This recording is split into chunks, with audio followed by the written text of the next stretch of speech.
Mesdames et messieurs, en vos grades et qualités, distingués invités. Père, nos cœurs enseignés 61 années durant. Nous,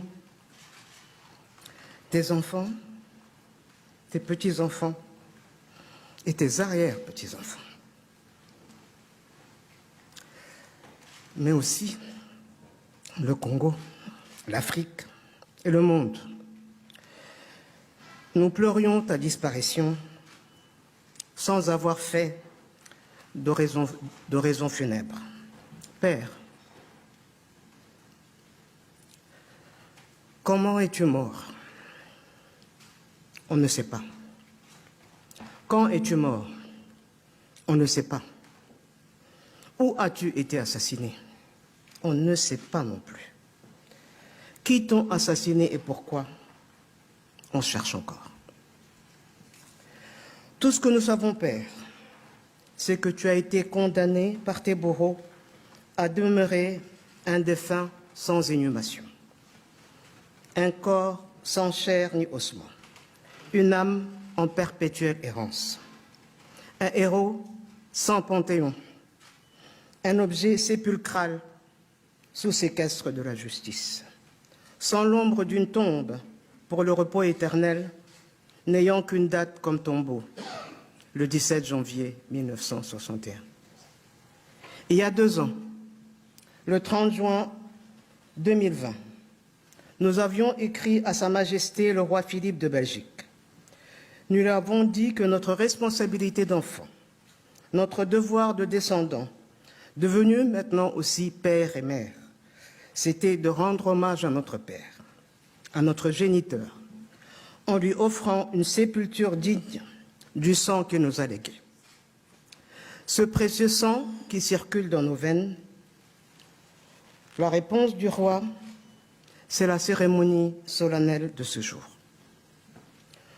Au nom de la grande famille Lumumba, éplorée, j'adresse une parole de remerciement et d'infinie gratitude à Sa Majesté le roi Philippe. Il a montré, dans ces tristes conjonctures, un remarquable intérêt affectueux pour notre Père et a manifesté un profond regret pour son abominable sort. Distingués invités, de la réception de notre lettre ouverte au roi le 30 juin 2020 à la cérémonie solennelle de ce jour, nous avons été agréablement surpris par les délicates attentions du gouvernement du Royaume de Belgique, à travers tant de son ambassade à Kinshasa que du Premier ministre ici à Bruxelles. Vous avez allégé notre fardeau, adouci nos amertumes et mérité bien justement notre profonde reconnaissance. À cette heure mémorable, notre infinie gratitude va aussi à son Excellence, M. Félix-Antoine Tshisekedi Tshilombo, notre président de la République. Ces mots si avenants, sa main tendue, toujours si prompte, et ses fraternels messages, tout nous a été d'un grand réconfort. Au peuple de la République démocratique du Congo et de l'Afrique, nous disons la main sur le cœur. Ouvrez-lui le sanctuaire de la paix. Daignez lui accorder la couronne que vous lui avez préparée dès le lendemain du 17 janvier 1961. D'ordinaire, le nom de Patrice Emery Lumumba revient en ritournelle chaque fois que l'on parle de la décolonisation de l'Afrique et de la souveraineté des États africains. Mais ce jour, nous souhaitons que soit mis à l'honneur l'essentiel de ce qu'il incarne, c'est-à-dire ce que sa vie inspire, ce que l'illustre personnage doit nous inspirer, à savoir l'ardeur au travail et l'amour du travail bien fait, la priorité donnée à la compétence et à la dignité, le désintéressement et le patriotisme dans la gestion de la chose publique, le sens de l'intérêt général dans la conduite des affaires de l'État, la droiture et l'obsession de l'unité nationale. Ce sont ces valeurs qui ont conduit cette vie. Puisse-t-elle devenir la référence en République démocratique du Congo et en Afrique. Plus que jamais, nous en avons besoin. Oui, Patrice Lumumba incarnait tout cela, mais il a incarné plus encore.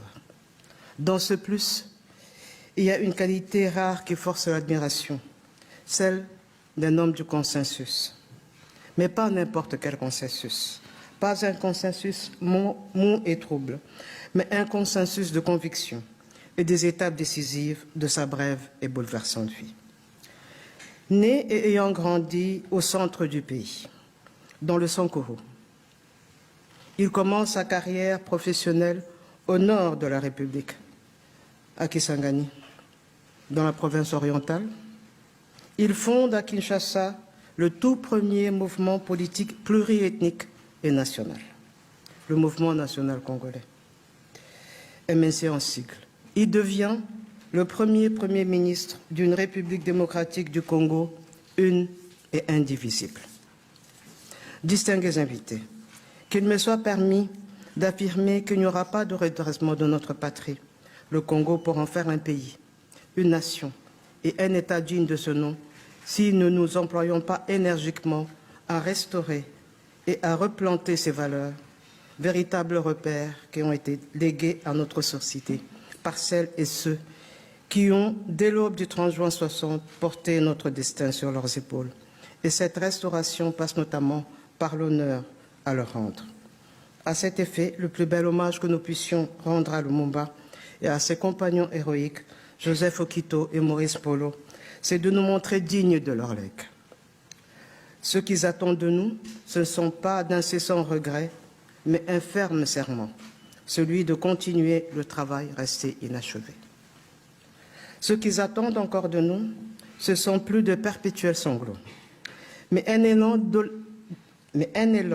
audacieux et volontariste, porté par chacun de nous, et plus particulièrement par les jeunes Congolais. Et cet élan, c'est l'intelligence et la puissante volonté de surmonter nos difficultés, de lutter contre les divisions fratricides, de faire vivre la fraternité nationale au Congo et la fraternité panafricaine en Afrique.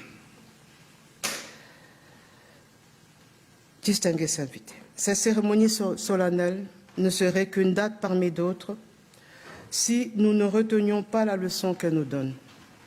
Ce moment d'émotion et de gravité doit ouvrir un moment d'espoir. Il doit apaiser les mémoires blessées, combler le fossé mémoriel qui existe entre nos deux pays, entre nos deux peuples, qui ont tissé entre eux des liens innombrables et profonds. Cet esprit, c'est celui de créer des possibilités de faire ensemble des pas de prospérité partagée et de co-développement, à l'aune d'un climat propice à un nouveau vivre ensemble belgo-congolais. Ce n'est qu'ainsi que nous comprenons le sens de la présence ici aujourd'hui de son Excellence, Monsieur le Premier ministre Jean-Michel Sama Lukonde, venu non seulement pour représenter le Président de la République, mais aussi le peuple congolais dans son ensemble. Nous lui en sommes infiniment reconnaissants. Père,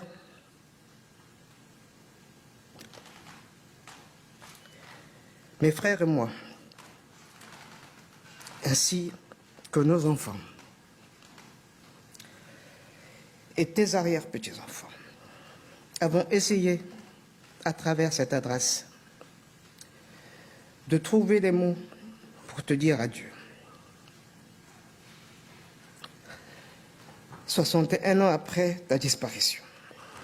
Mais nous devons avouer qu'il n'y a rien qui puisse exprimer comme il faut ce que nous ressentons et pensons aujourd'hui.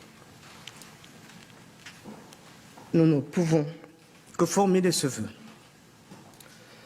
Ce vœu que tu puisses, Père, de là où tu es, de là où tu te trouves, être fier de tes enfants, de tes petits-enfants et de tes arrière-petits-enfants. Père, à présent, bien retour au pays. Merci.